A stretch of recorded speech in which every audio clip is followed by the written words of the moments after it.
Hi, good afternoon, everybody. Welcome. Just give us a few minutes for everyone to join in.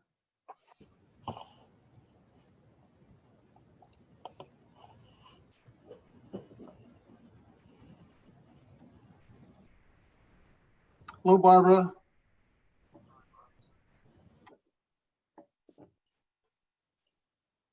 Hello, Diane Rehm. Nice to see you. Hi. Thank you for joining. Hello. It's good to see you all. Thank you. Just let's give it a few minutes while people are still joining. Sure.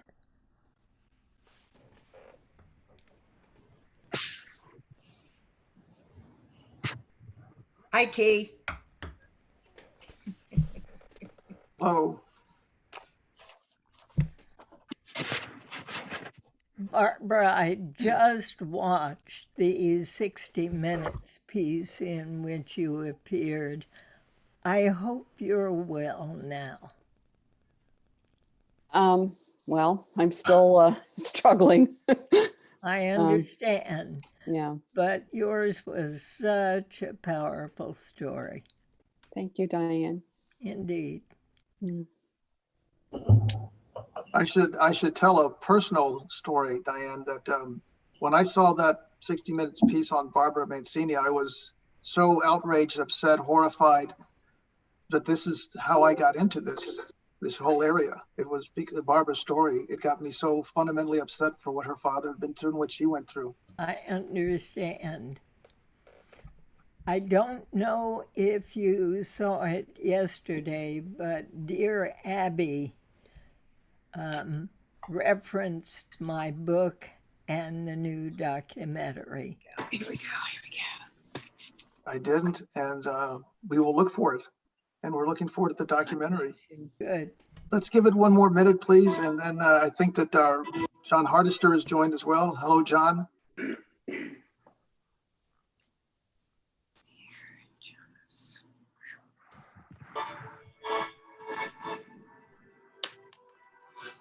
Ed. I can take us off the screen and we can just watch it up there. So just a point of housekeeping, folks, if I may.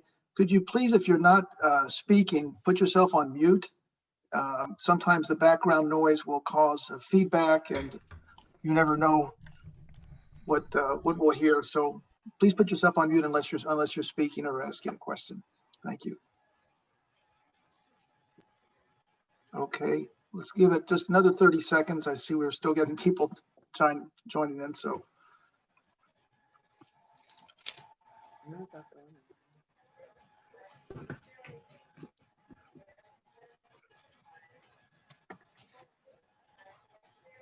Val, it's Mary Jo. Good to see you.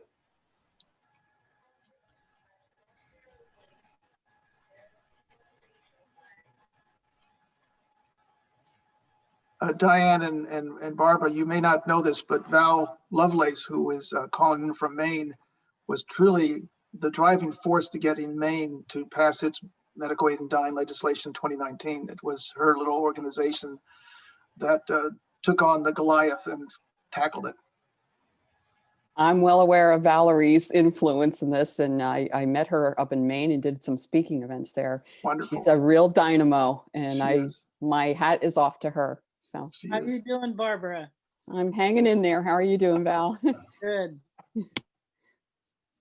Okay, folks. In the interest of time, it's 4 o'clock. I want to thank everybody for joining. I want to thank our esteemed guest speakers as well for joining. Let me just briefly introduce myself and my board members on Dyne Right North Carolina. My name is Ed Turiaki, and I'm the executive director of Dyne Right North Carolina. It's a 501c3 that is seeking the expansion of end-of-life opportunities, options for people in North Carolina, and especially enactment of medical aid and dying legislation. Among our board members are Mary Jo Spear, a registered nurse and an ethicist who lives near Charlotte. Dr. Franz van Hagen, who is not a medical doctor. He's actually a doctor of philosophy and sociology. Jane Iver, a freelance journalist who does all our media relations. Attorney Joan Keston, who recently retired as a practicing lawyer in Wilmington in elder law and has an international background.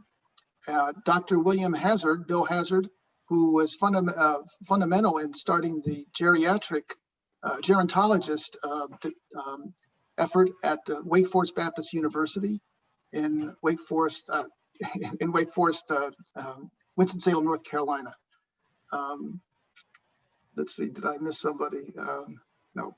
So I want to, first of all, explain what we'd like to do. We have 3 speakers today. We're going to start with Representative John Hardister, who recently won re-election. Congratulations to John. He is the majority whip for the Republicans in the State House. John was also, this is his, he just got re-elected to his 5th term, and he has been indispensable to our efforts to advance legislation. Before I ask John to start, I want to show one screen, if I may. Just 1 second, please.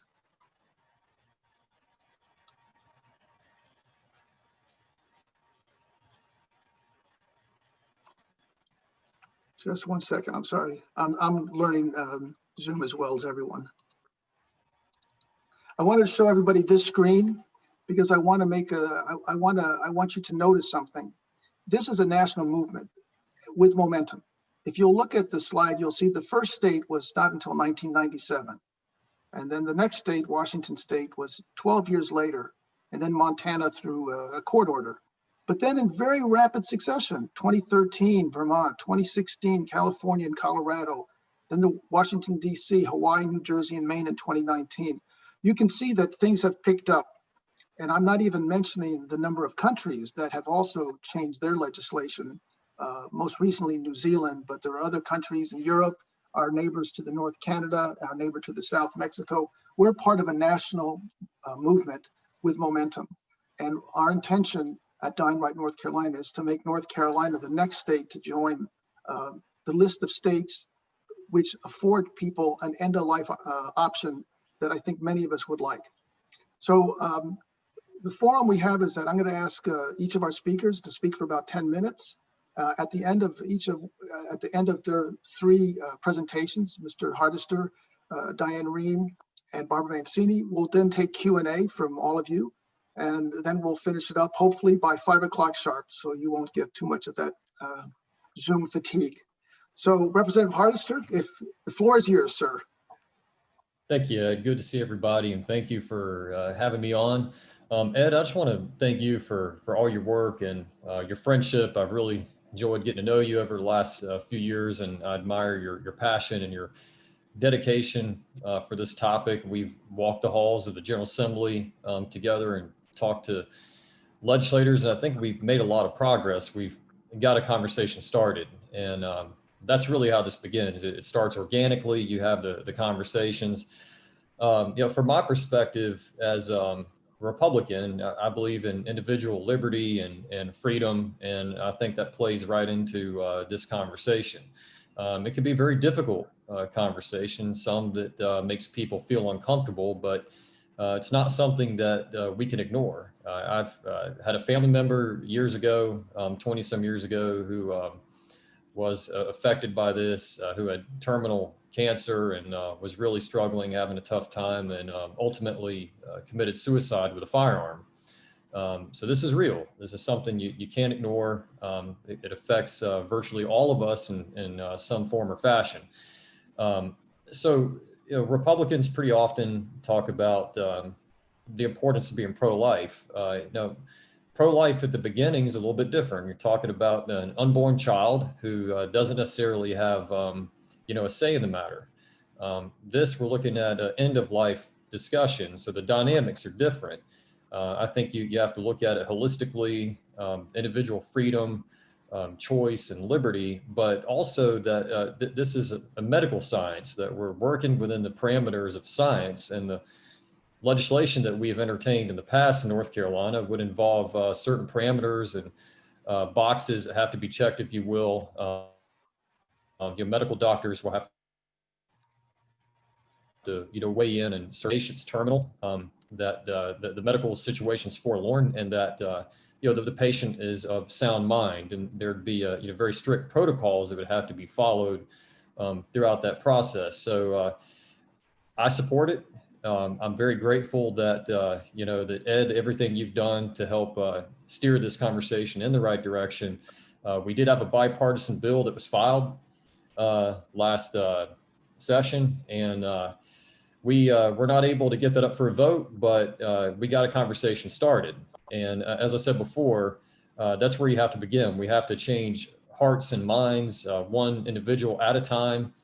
We're going to have one-on-one conversations with legislators from across the state, media interviews, op-eds, things that we can do to build some momentum to move this in the right direction. Because I think if people look at it, no matter where you stand, if you're left, right, or in the middle of the spectrum, there's a lot of reasons to support this policy.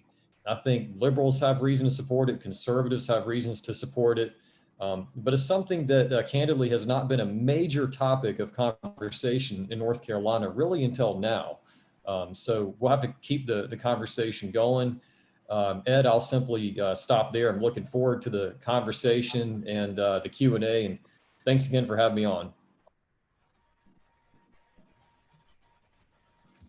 Thank you, John. Thank you very much. I do want to emphasize to everybody that's on the call that may not be aware of it is that the elections in November returned the Republicans to the majority, both in the House and the Senate. So this bill does not advance without Republican support. And to that end, we are eternally grateful for John Hardister for being courageous enough in his caucus to stand up for an issue that I believe personally most Republicans actually do support in their hearts. So thank you, John. And we look forward to working with you as well. So now it is my great pleasure to introduce a woman who entertained me for many, many years when I was driving anywhere in the morning around North Carolina. Diane Rehm is a remarkable woman, remarkable because she has affected all of us with her incredible interviews. She's interviewed almost everybody I've ever wanted to meet, and then some. She started in I think it was 73 as a volunteer at WAMU. And I want to emphasize to folks who would like to volunteer with us that sometimes starting as a volunteer can lead to great things. She then was promoted to have her own show. I think it was in 1979. The show was called Kaleidoscope, and eventually it became eponymous as the Diane Rehm Show in 1984. She continued, I think it was 5 days a week. It's a very exhausting schedule, 2 hours a day, until the election of 2016. And she has since then had a podcast, a very excellent podcast. I would like to emphasize that she's written several books. Earlier this year, she published a book called When My Time Comes, which conversations about whether those who are dying should have the right to determine when life should end. It was an interview with 40 people, pro and con. And that book is being turned into a documentary, which will be, I think, aired in April of 2021. So it's very timely. Diane, we're very, very grateful that you would join us today. Thank you for all your work. She's been a tireless advocate for Aid and Dying. Thank you very much, Diane. Ed, thank you so much for having me. And John, thank you for your work on behalf of medical aid in dying, the right to die, whatever you would like to refer to it as. I must say, today is very timely for me. My husband's birthday, my late husband's birthday, was yesterday. He would have turned 90 years old, and how I wish he were here. Instead, he developed Parkinson's disease very seriously. And in 2014, he was in a nursing home nearby, but in Maryland. And he said, I can no longer feed myself. I can no longer stand on my own. I can no longer toilet myself. I feel I have lost my dignity, and if I continue to live, I will lose even more. Diane, he said, I'm ready to die, and I'd like to ask the doctor here at the nursing home to help me. Well, sadly, in Maryland, as in North Carolina, there have been several efforts, several bills put forward. The last one lost by a single vote. So it will come up again. And John, you mentioned a conversation, and you're so right. It's not just one conversation, it's many conversations to help people understand that suffering at the end of life, whether that suffering is physical Are suffering, your headphones over here? whether it's emotional. I'm on a Perhaps, Zoom call. Ed, you could Are there remind any people. headphones that? I'm sorry, Diane. I'm sorry. Could everybody please mute themselves? I think we're getting some background noise. I'm sorry, Diane. If you're not talking, could you please mute yourself? All right, I think we've got it now. Thank you, Ed. I think people who are at the end of life may not necessarily be experiencing severe pain. As a matter of fact, pain is number 6 on the list. Forgive me.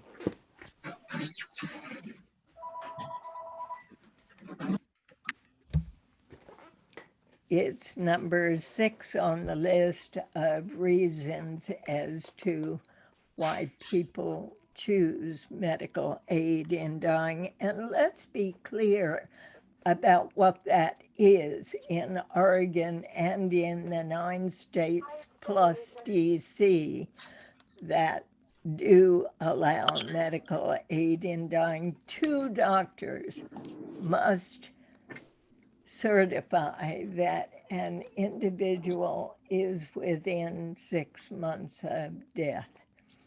In some states, there is even actually, in addition to that, a psychiatric examination, which requires that an individual be by him or herself absolutely with no pressure from anyone outside, certifying that he or she is of sound mind and is not experiencing pressure from anyone else. No money, no anything, no house involved, nothing. In all the years since Oregon has brought medical aid in dying to the fore, there has not been a single case brought to challenge those who have used medical aid in dying, to challenge their relatives, their doctors, nothing. And in fact, you might be interested in knowing that of all the people who have used medical aid in dying, they are only 2/3 of those who have requested it. So that what you find is that many choose to ask for it and in the end decide not to use it. My hope is that you all understand that if you believe that God should be the only decider, I support you 1,000%. If you want everything that medical science can provide, I support you 1,000%. And if I choose medical aid in dying, why should I not be supported in deciding what I want at the end of life? The only thing I want to correct you about is that I have worked on a documentary film for the last 3 years, traveling the entire country, speaking to doctors, to priests, to patients, to those who are dying, and to those who have lost loved ones. Our team spoke to more than 50 people. Of those 50 or so, I then, from those interviews, created the book, which includes about 25 of those interviews. And the book comes out in paperback in January. It was first published by Knopf last February, just before the virus hit. And the documentary will be out on all stations across PBS next April. I hope that by then, North Carolina may well have joined the ranks of those who believe in and understand the importance of medical aid in dying to all of us. Thank you very much. Thank you, Diane. Here. I can't tell you how excited we would be if we can deliver that by April, and we'll look forward to seeing the documentary. I've read your book. I've read actually all your books, and so thank you for doing that as well. Thank you. Our next speaker is Barbara Mancini. I was telling people before the call started that I got involved in this effort on medical aid in dying because of the story I saw about Barbara Mancini on 60 Minutes a few years ago. It's a horrifying story, frankly. It's a horrifying story. What happened to her and to her father, a 93-year-old World War II veteran who was against his will, against the will of his healthcare proxy, which Barbara, brought to a hospital where he died, not the way he wanted to. He wanted to die at home. And Barbara was prosecuted by, I would say, a malicious, sinister system. I think the district attorney was at fault. I think the coroner was at fault. Barbara went through hell for over a year, and her father didn't get to die where he wanted. Her story was on 60 Minutes by Anderson, with interviewed by Anderson Cooper, and it so shocked me, horrified me, that I felt we can never let this happen again. So it is I've heard Barbara's story before. It always brings me close to tears, frankly. But I'm so grateful, Barbara, that you will talk to us again here in North Carolina. So please, Barbara, take it away. Thanks, Ed. I've been to North Carolina several times to tell my story, and you can read it in full with all its surprising twists and turns in a book that I published last year, Cruel Death, Heartless Aftermath.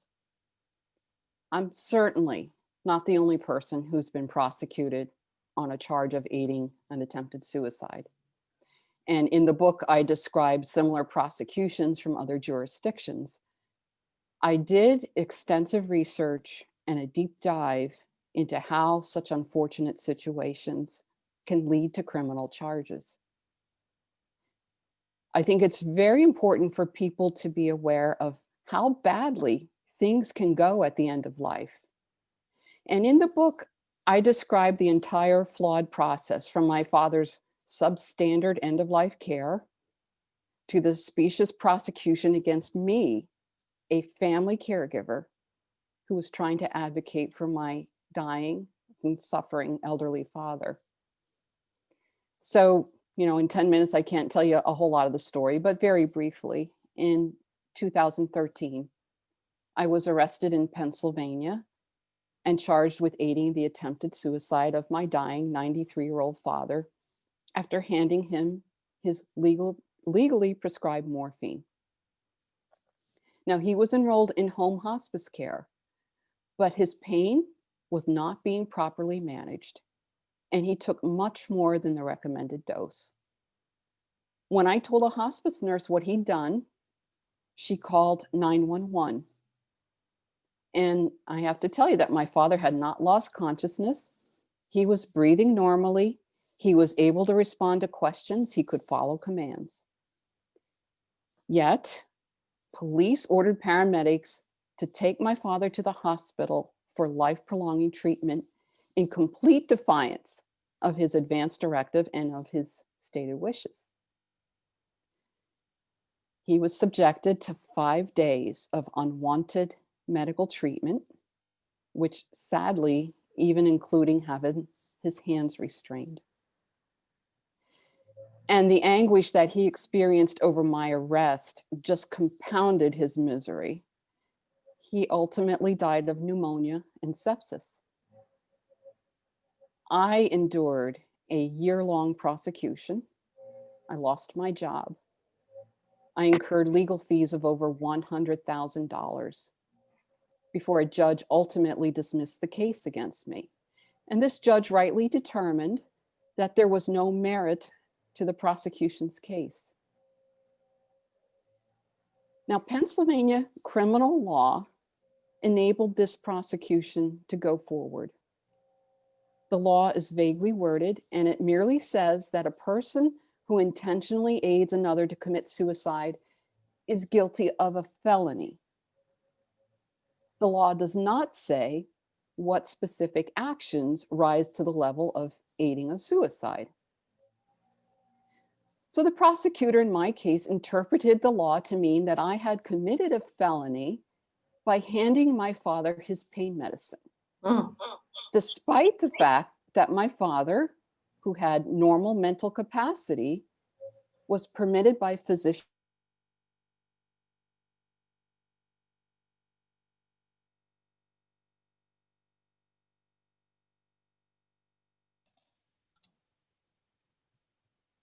I'm sorry, Barbara, could you unmute? I think you've been muted. If you could just unmute yourself. Okay. Thank Can you. you hear me now? Yes, thank you. Sorry about that. Okay. Okay. I said everybody was muted. Okay. So the prosecutor presumed to know what my father's intent was at that time, and they pressed forward with this case against me.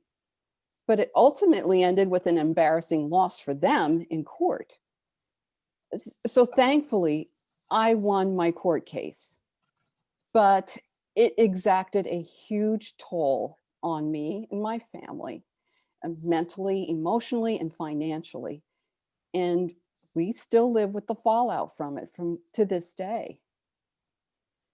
So I tell my story, and I wrote the book to raise awareness about the pitfalls that people can face at the end of life. And my hope is to prevent others from enduring the trauma that was inflicted on us.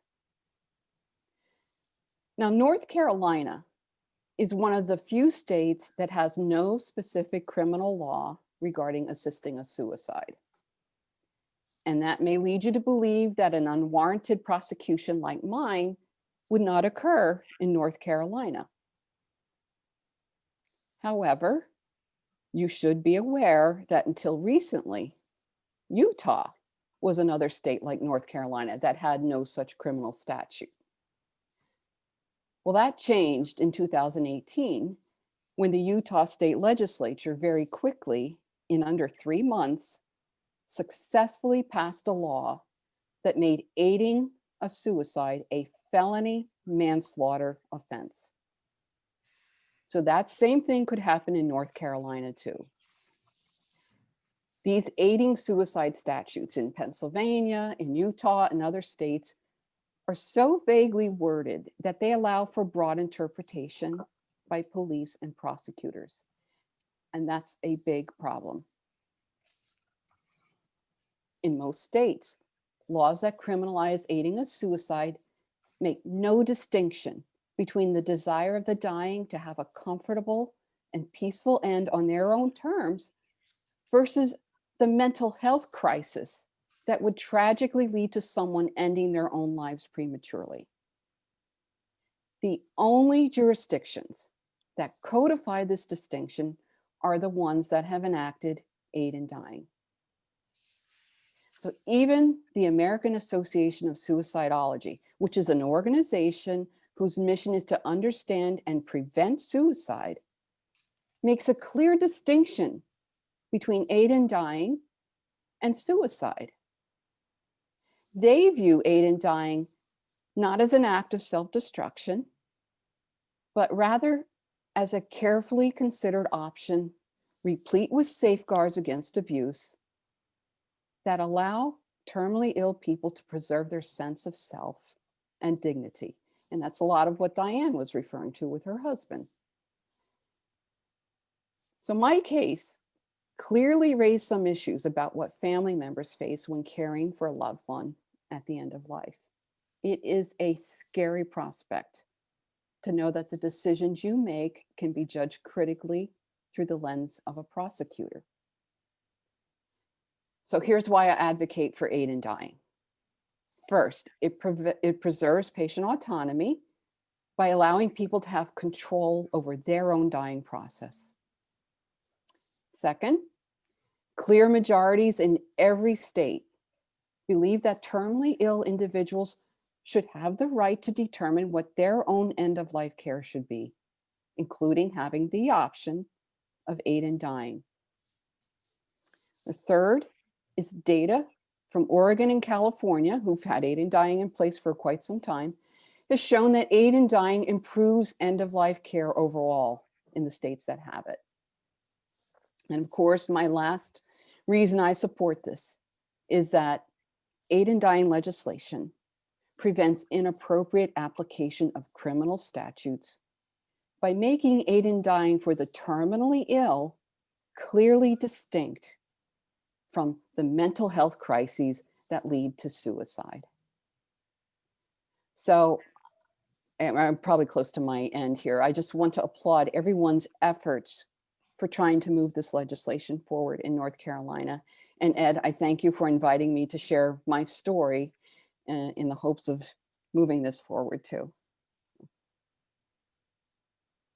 Thank you, Barbara. And I can heartily recommend her book, Cruel Death, Heartless Aftermath. It's not just her story, it's a story about aid in dying, the movement. It's extremely well written, as she's such a very articulate speaker.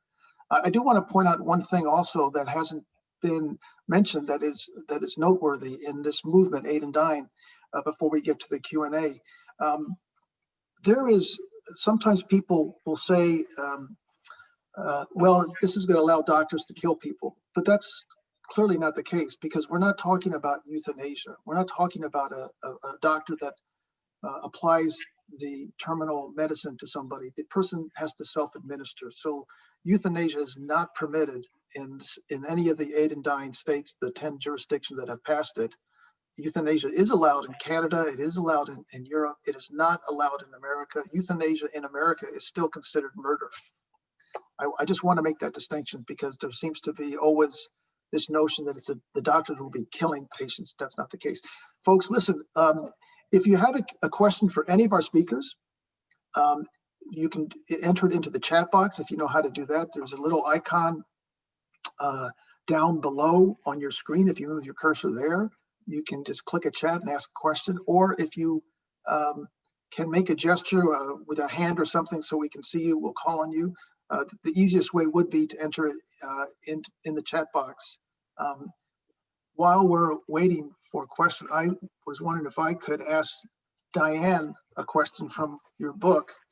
I just want to read you something that you wrote in your book on my own. You write this at the time that your husband John was diagnosed or was clearly terminal and had decided he didn't want to continue, but the law in Maryland wouldn't allow it.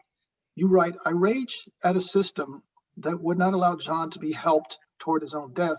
He was of rational mind with no hope of recovery. knowing full well that the only way ahead was a slow downward slide, moving towards more incapacity and even greater indignity.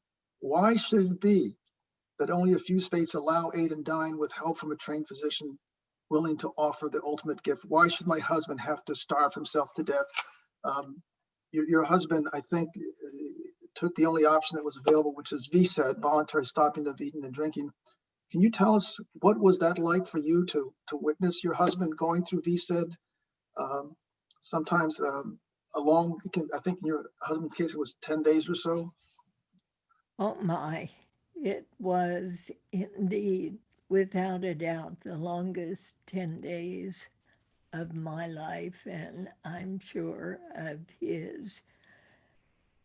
He knew, having been told by the doctor there at the nursing home, that the doctor could not help him at all.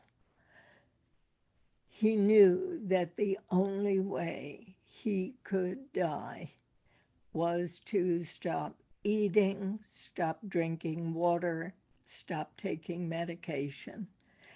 And I came in on the day he began. And I said, "Sweetheart, you look wonderful. What's happened?" He looked flushed and pink and healthy. And he said, "I have had nothing to eat. I have had nothing to drink. I have had no medication. I have begun the journey." That journey took 10 long days, as you said, Ed, and after about the 4th day, it seemed as though John fell into a very deep, deep sleep, but I could see the grimace on his face as he struggled through to that last breath that he took on the 10th day. I had spent the night at the hospital, at the nursing home, on 2 chairs with my little dog on my stomach. His caregiver arrived.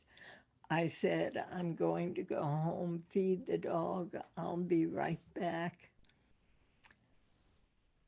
And I got a call from the caregiver saying, "Please come back quickly. I think he's passing."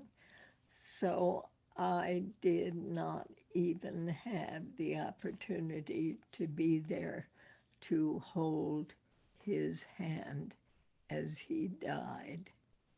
I got there 20 minutes too late. And one thing I want to say to you, Ed, about the difference between medical aid in dying and suicide. Individuals who are dying have no choice. People make a choice to commit suicide.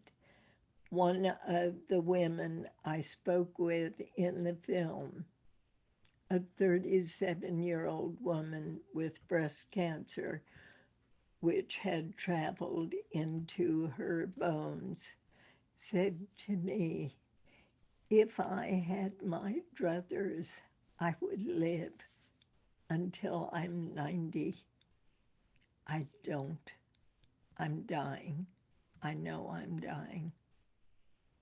There is a huge difference between suicide, which is a choice, and dying from a disease that is taking one's life. So I just wanted to mention that. Thank you very much. I think I should point out to everybody that very often it is one particular case that we meet in our own lives, a loved one, a dear friend, a son, a daughter, father, husband, spouse, whatever. and we see how horrible an drawn out end of life experience can be, and how it denies to that person what they would like. And I think that's what unifies all of us here on this call. We don't think that is, people should be forced to die that way if they don't want to. So we do have a couple of questions for Representative Hardister. John, you're on the hot seat. So there's two types of questions. One is, do you think that there will be an aid and dying bill that will be introduced in the General Assembly this year? And then the second question is a little bit different. It's that we understand that there are many Republicans who I think privately would support an aid and dying bill, but they are afraid of perhaps repercussions from, say, the right to life movement, the evangelical community. So those two questions: what would you advise us to try to? Do you think there will be an aid and dying bill introduced, and what could we do to get more Republicans to overtly support this type of legislation? Thank you, Ed. And I want to thank Barbara and Diane for sharing those stories, very harrowing. And I think those stories resonate with the general public. So it's important that we do continue that conversation. On the first question, yes, I do plan on filing legislation. I'll be speaking with a number of my colleagues about that. The bill will certainly be bipartisan. Sadly, we had a Republican who was very dedicated to the cause, Chuck McGrady, who retired. He didn't run again, so he's not in the General Assembly anymore. And then another legislator by the name of Perrin Jones, a Republican, sadly didn't quite get reelected. He lost by a few hundred votes. So I'm hoping to find a few more allies on my side of the aisle, because as Ed alluded to before, we have a Republican majority, so we have to have Republican support in order to get this done. But yes, we do plan on filing a bill. I do plan on filing a bill, and hopefully get some support from my side of the aisle. That being said, the next question is excellent. I don't know how many Republicans support this privately, but wouldn't say it publicly. I haven't had any conversations with anyone who said that to me specifically. That could be a factor. I personally think, though, that a lot of Republicans are conflicted by this issue, because a lot of conservatives are pro-life, and they have a little bit of trouble, I think, understanding there's a difference here. And I think it was Diane spoke very eloquently about that you don't really have a choice, there to get towards the end of your life, and circumstances can be, very dire and very personal. So I think there's conflict within the Republican ranks. I think the way to deal with that is twofold. I think one is what can happen is reaching out to some of the evangelical groups, some of the Family Policy Council, for example, the North Carolina Values Coalition. These are socially conservative organizations. Having conversations with them, reaching out to their leadership, talking to them. I believe they all have a board of directors. You might really make some progress, because those are the groups historically and groups like them that will lobby against this. So reaching out to those organizations and having a conversation, I think, can be effective.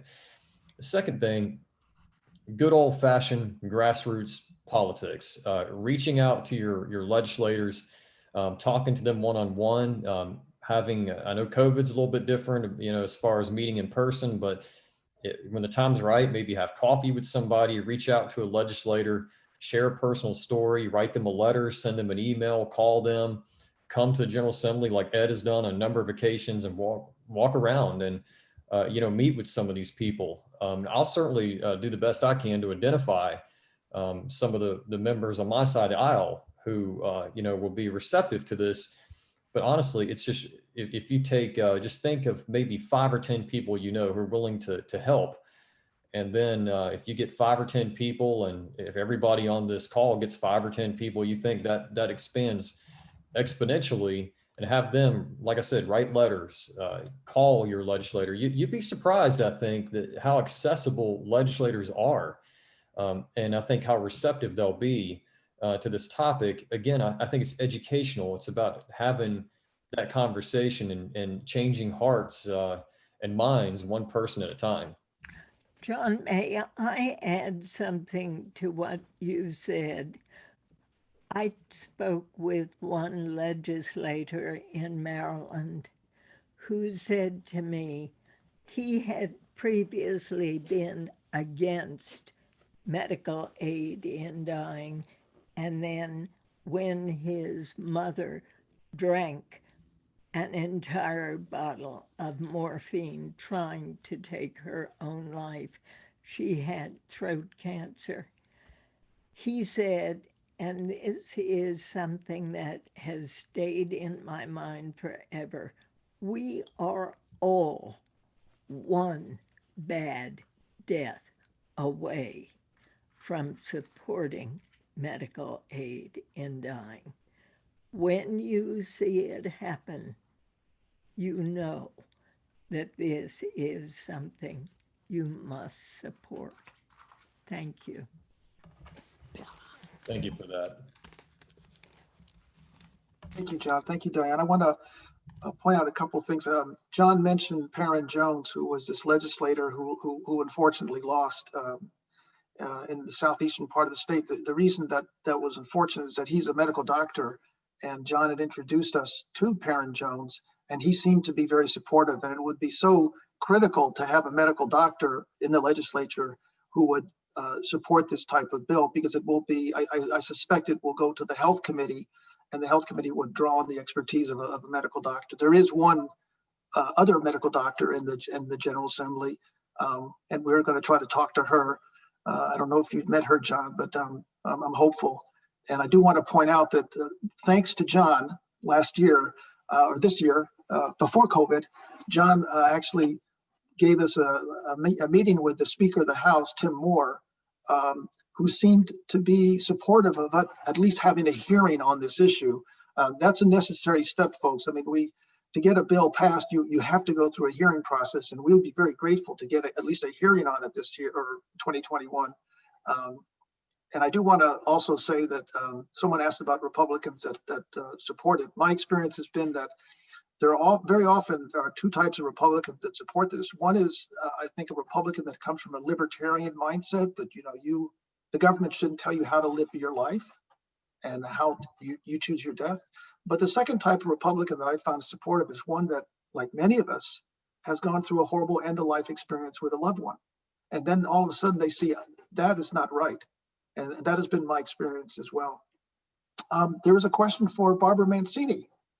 Barbara, the question is, did you ever consider hiring an attorney to enforce your dad's advance directive, or for damages for violating your right as a healthcare proxy for your father?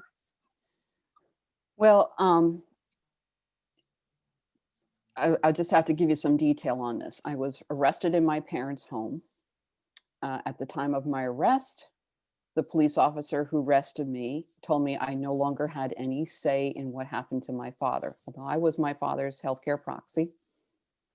And, the reality is that people may have certain constitutional rights, but in the moment, when there's law enforcement involved, a lot of times those rights get pushed to the wayside. So I'm taken to a police station. My father was taken to a hospital. My mother followed him there. And the ER doctor asked my mother to give her consent for them to treat my father, because they didn't consider him capable of making his own decisions at that point.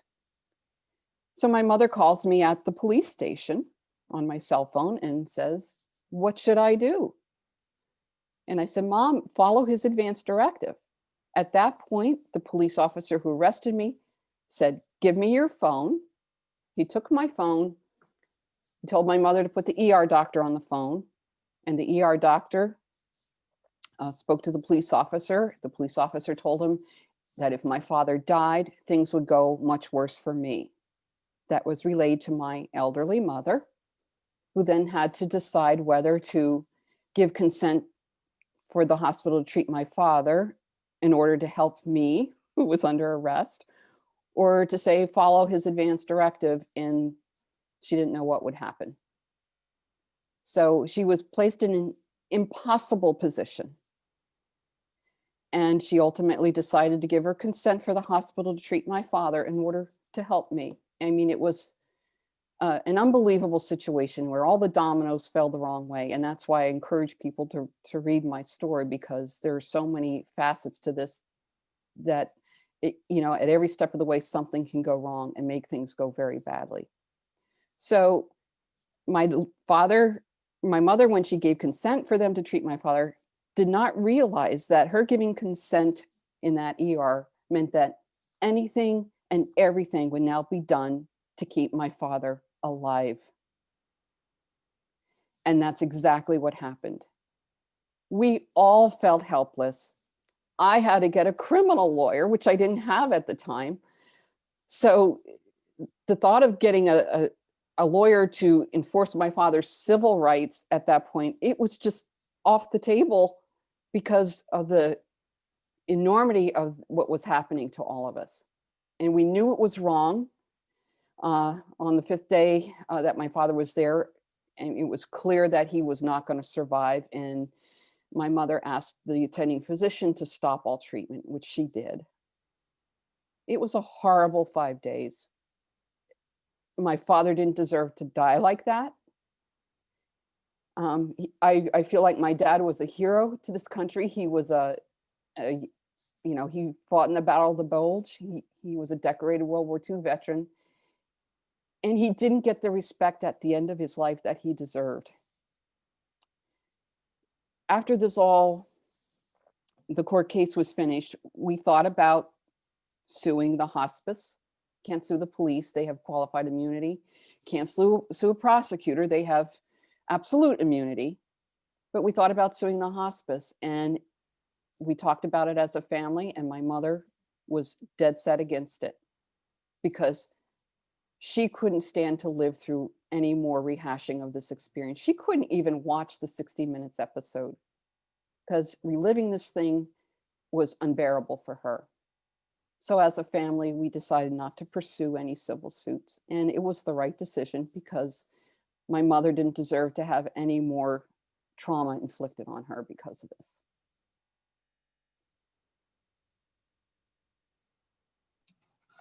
Thank you, Barbara. Let me, if I may, just read a paragraph just to supplement what she just said, because it's very moving. This is from her book, and it highlights what she just said. If ever there was someone who did not want to be hauled away to a hospital to die, it was my father, Joe Yorshaw.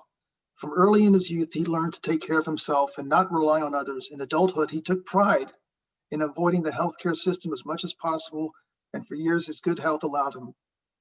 My father's independence, self-determination, and strong work ethic made him the man he was, but near the end of life, they put him at odds with a culture and healthcare system that is focused on delaying death at all costs. And that's really sums up the problem in many ways. I mean, our system seems to be skewed to saying torturing a person to keep them alive. I mean, it's almost a torture to keep a person alive when he's facing or she's facing a terminal disease. And he has made that monumental decision that they don't want to continue. And yet we have a system that prevents that in many ways and criminalizes it in many ways. And then we are surprised when every now and then, as John Hardister pointed out, and we have heard many cases where somebody is forced to take desperate measures, such as shooting themselves or jumping in front of a train, because they don't want to continue, but the system won't give them the medication that would allow them to end their life gracefully, with dignity and at the time and place of their choosing. There was a question also, how can people help?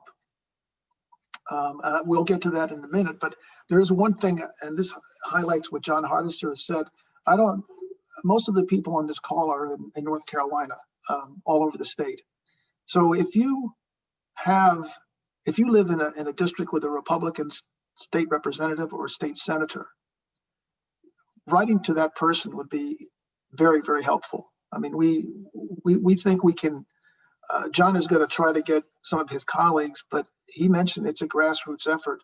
And we really need to focus on getting Republicans across the state to realize how important this issue is, how well protected that the statute is, to make sure that there's not abuse, to make sure that this is not a spur of the moment decision by somebody. And we also have about 50, 60 collective years of experience between all the states that have enacted it. And as Diane Rehm pointed out, there hasn't been a single instance in all these thousands of people who have used this of abuse, of error, of mistake. The system works as it's intended, and it gives people great, great comfort. And one other thing I want to point out that Diane Rehm alluded to is that a number of people, when they get the medication, that alone brings them comfort. That alone gives them a sense of renewed autonomy. Maybe the cancer has destroyed all sense of autonomy, but having the medication by their side, whether they take it or not, gives them, I think, often comfort. And that alone makes it a worthwhile effort. Bill Hazard would like to talk. Bill, you wanted to tell us about your sister Ra? It's a very moving story as well. Bill, please unmute yourself, and the floor is yours, sir. Thanks, Ed. This is Bill Hazard. You heard me introduce briefly at the top of the hour here, but I would like to add another version of a story that has a happy ending, and that is the story of my sister Ra, who had lived her entire life after she had polio in Ann Arbor, where I lived, but toward the end, she was so constrained and miserable because she was unable to remain independent. She always wanted to be independent. And so 10 years she died, she moved to Oregon and had her apartment changed so that she could live there, even though she was deeply dependent. She had stage 4 breast cancer at that point, getting around on crutches like she always had to do. And at that point, when she moved to Oregon, it was for the purpose of having independence in choosing how she would live or die and how she would live or die.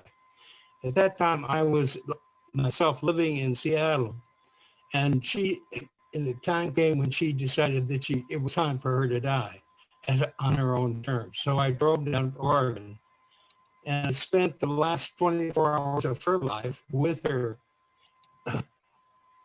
where she was finally able to self-administer the medication that would end her life. And then with the support of a couple of volunteers from Compassion and Care, and we went into her bedroom and I saw her give the medication to herself, and in 30 minutes she had died. Now that was a good story. It was a good ending. It's her choice. And I was very proud of her. And I spent all night kind of crying and saying goodbye to her, but she had done it right. And that's what can happen with a system which permits this ending. Thank you. Thank you, Bill. It is a very moving story. We've posted a sort of a longer version of that story on our website if you care to see it. Bill once went to the North Carolina Medical Society to explain to them why it would be very helpful and important for the medical society to reverse its stated opposition to aid and dying. They referred to it as assisted suicide. And Bill made a very strong, compelling case using his sister Ra's sort of happy ending as an example of what we should have in North Carolina. I would also commend all of you to see a movie called How to Die in Oregon, which chronicles several people who used the Oregon statute to a great end. It's not always easy to see this because we're talking about death, but you can see that the people who use it have a very blissful ending, surrounded by family, friends, in their house. It's the way I think any of us would like to die if we are ever doomed with a terminal illness. Folks, we're coming up towards the end. I wanted to briefly tell you how you can help more directly. Just one second. Just one second, folks. I will get this up.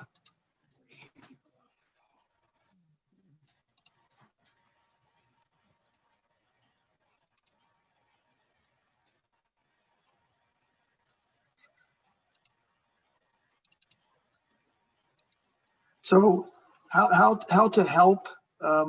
Some of these may appear obvious, but they are worth repeating. Talking to your friends and neighbors about this. John Hardister made the point. It's a grassroots effort. We have to start educating people what this is about. People can recoil at the thought of, well, people normally recoil. We all recoil at the thought of talking about death. I know that it's a normal instinct, but any of us on this call may find ourselves either dying of a terminal illness or helping somebody with a terminal illness. So talk about these stories. Share your personal stories. Many people on the call have individual cases like Barbara or Diane or John or Bill Hazard.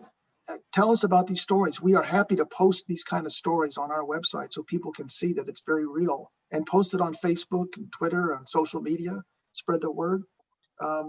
If you regularly speak before civic organizations, we'd love to have you speak and make presentations about how medical aid in dying works and where it works. Letters to the editor are always helpful. Op-eds, I think Diane also mentioned that. I think the most important point for what we're talking about now is contacting your legislator, your state rep and your state senator. We're going to try very hard to have parallel bills introduced in both the Senate and the House this year.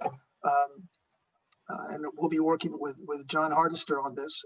But any of you who are concerned about this issue, please write to your state rep. They do listen. I am very, very impressed with how they listen to constituents.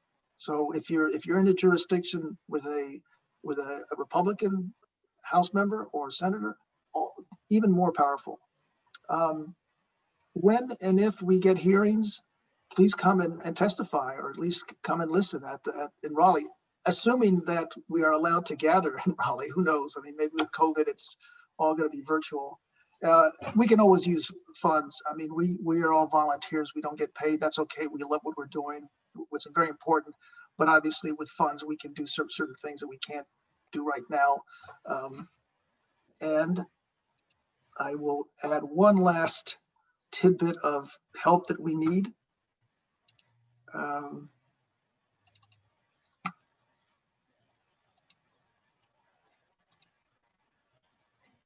So this is where we could use help. We would love to have a medical community outreach force, somebody who perhaps with a medical background can reach out to doctors across the state to convince them that this is not a violation of the Socratic oath. I think that there's that canard that goes around that somehow do no harm means you have to keep someone mercilessly alive despite their wishes. We want also to reach out to the faith community. I think one of the strongest opponents in this debate are evangelicals and even the Catholic Church. The Catholic Church, in fact, has renewed its opposition to medical aid in dying quite recently.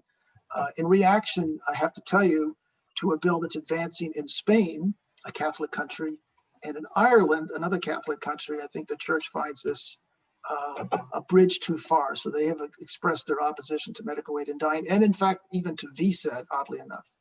We do need help with data input and data maintenance. So if you're adept at Excel and some of these other office programs, we could use help. We do need we would love to have a social media person. All the board members are well into their 60s, or maybe not everybody, but we know a younger generation of person is much more adept at Facebook, Instagram, TikTok, whatever. And also you could use development help. I want to stop now. I want to thank heartily from our hearts, really, John Hardister, who's been a yeoman help for us. Diane Rehm, who's been an inspiration to us for so many years, and we all loved your radio show. I still talk about it in your podcast. We look forward to that documentary in April, and we hope to deliver on a plate to you, Diane, a bill passed. That would be our divine wish. To Barbara Mancini, also thank you so much again, Barbara. Your story moves me every time I hear it. This This recording will be on the web. We'll post it on the web on our www.dianerighthndc.org. So if you missed it or if you want to hear it again, it'll be there. I want to thank you all very much for joining us. It's been, Ed, yeah, could I add one thing? of course. There were about 40 people, aside from the speakers and our board members who attended today. And I just want to emphasize, you 40 folks, email us, tell us you want to help. Your efforts and support are more important than anything we can get. And so please, when you leave us, let's not be an ending. Let's just be a start of a relationship. Absolutely. It's going to be a team effort. And I think everybody on the call is probably supportive of the legislation and our efforts. And we're grateful for that. But I want to end by wishing you all a safe, confined, happy Thanksgiving. So it's been a pleasure. It's been a treat. Thank you all very, very much. Have a good day. Well done.